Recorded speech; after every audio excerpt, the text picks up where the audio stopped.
जय श्री राम। रामचंद्राय रामभद्राय नमः।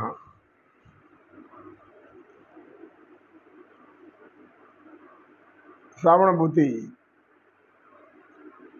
మూర్ఖుడు అన్నవాడు ఎవరు అని అడిగాడు.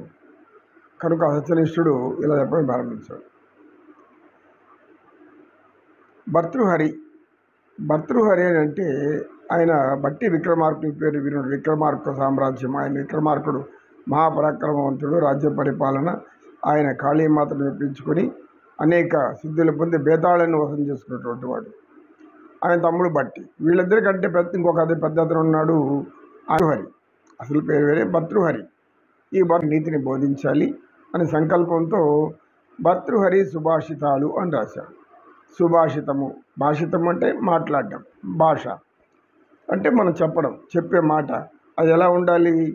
సుభాషితంలో సు అంటే మంచిగా ఉండాలి. మంచి మాటలు చెప్పండి, చెడు మాటలు చెప్పొద్దండి అని దాని అర్థం. చెడు మాటలు మీరు ఎవరన్నా విన్నారు, ఎవరన్నా ఏం చేశారు, చెడు గురించి ఆలోచించొద్దు, చెడు గురించి చెప్పొద్దు, చెడుని కూడా చూడొద్దు అని అంటాడు మహాత్మా గాంధీ. ఈ భర్తృహరి కూడా ఈయన అనేక నీతి పద్యాలు రాశాడు. అందులో ఒక పద్యం ఆణిముత్యం లాంటిది, అమూల్యమైనటువంటిది, మానవులకు జ్ఞానాన్ని ఇచ్చేటటువంటిది. మానవులలో ఉండే మూర్ఖత్వాన్ని తొలగించడానికి ఆయన ఆ పద్యం చక్కగా చెప్పాడు. తివిరి ఇసుమన తైలంబు తీయవచ్చు, ధవళి మృగతృష్ణలో నీరు తాగవచ్చు, తిరిగి కొండేటి కొమ్ము సాధించవచ్చు, చేరి మూర్ఖుల మనసు రంజింపరాదయా అంటాడు. తివిరి ఇసుమన తైలంబు తీయవచ్చు. ఇసుకని ఎంత ఏం చేసిన నూనె ఎక్కడ చూస్తుంది? తైలం అంటే నూనె. అందులో నూనె ఎక్కడ చూస్తుంది? పోని అది కూడా సాధించవచ్చు అంట. ఏమి? ఇసుకని ఏదో విధంగా ప్రయత్నించి ఎన్నో ప్రయోగాలు చేసి ఇసుకలోంచి కూడా నూనె తీయవచ్చు. తివిరి ఇసుమన తైలంబు తీయవచ్చు. అది విశ్వ ప్రయత్నం చేసి ఇసుకలో నూనె కూడా తీయవచ్చు అంటాడు. ధవళి మృగతృష్ణలో నీరు త్రాగవచ్చు. ధవళి అంటే ఏమి? దహాతులైన వాళ్ళు ఆ దాహం తెచ్చుకొని నీరు ఎక్కడ వెతుకుతారు.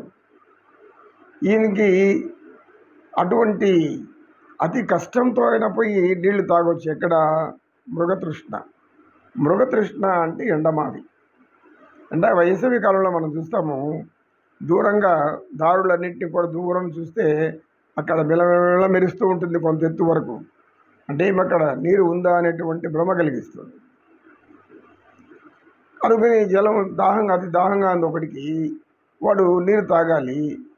సమీపంలో ఎక్కడ నీళ్లు కనపడలేదు, ఇటు చూస్తే రోడ్లో కనబడుతుంది మెల్లమెల్ల అని ఆడికి పరిగెత్తాడు. ఆడ నీళ్లు లేవు, కానీ అటువంటి చోట్ల కూడా ప్రయత్నించి నీళ్లు తాగొచ్చు అంట.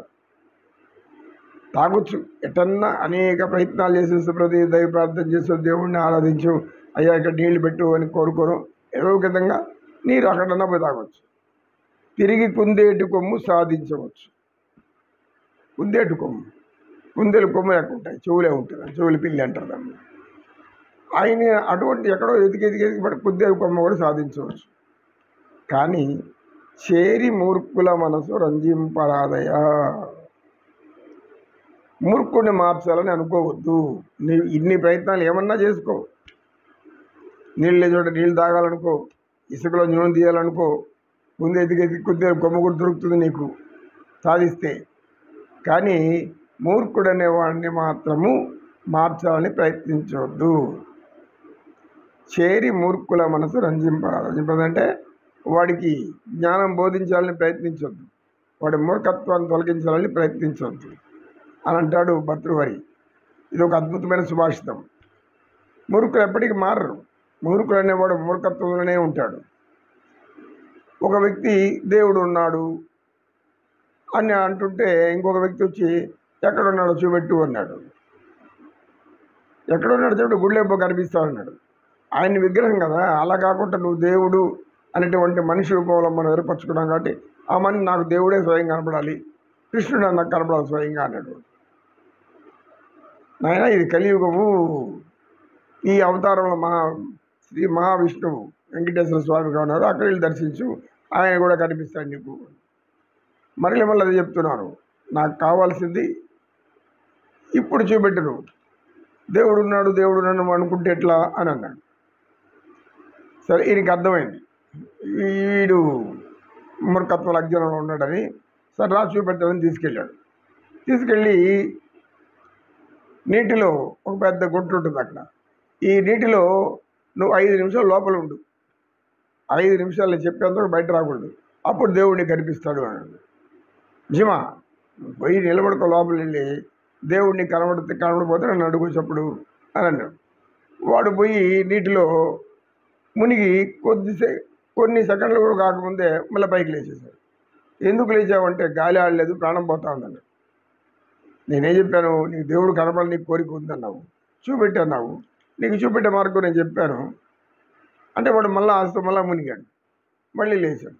మునుగుతున్నాడు లేస్తున్నాడు, మునుగుతూ ఉన్నాడు లేస్తున్నాడు. ఏందయ్య స్వామి ఇన్నిసార్లు ముందు దేవుడు లేదంటే, నేనేం చెప్పాను? 5 నిమిషాల లోపలనే ఉండాలి అన్నాను. నువ్వు మునుగుతూ లేస్తుంటే ఎలా వస్తుంది? అయ్యో ప్రాణం పోతుంది అన్నాడు. మరే అదే కదా, నీ ప్రాణమే దేవుడు పెట్టరు ఆ పైకి అని పిలిపించి, దేవుడు ఎక్కడ తెలిసే ఇప్పుడు నీకు అన్నాడు. ఉన్నాడు ఎక్కడ? నా ప్రాణంలో. కొద్దిసేపు గాలి లేకపోతే చచ్చిపోతాను, గాలి దేవుడు. నువ్వు గాలి దేవుడు అనుకో, అది లేనిపోతే నువ్వు పోతావు, కనుక నీకు గాలి దేవుడు అని చెప్పాడు. వాడు అమ్మ బతుకు జీవుడు అనుకొని, ఓహో దేవుడు అంటే గాలి అనుకుంటూ వెళ్ళిపోయాడు. మళ్ళీ ఈ యొక్క వ్యక్తి వెళ్తుంటే ఒక చెట్టు కొమ్మని కొడుతున్నాడు. అప్పుడు ఈ సహజంగా వింది మనం. ఈ కొమ్మని అంటే మీ ఇంట్లో కట్టెల కోసం అని ఒక అడవిలోకి వెళ్ళాడు, చెట్టు ఎక్కాడు, కత్తి ఎత్తుకొని కొడుతూ ఉన్నాడు.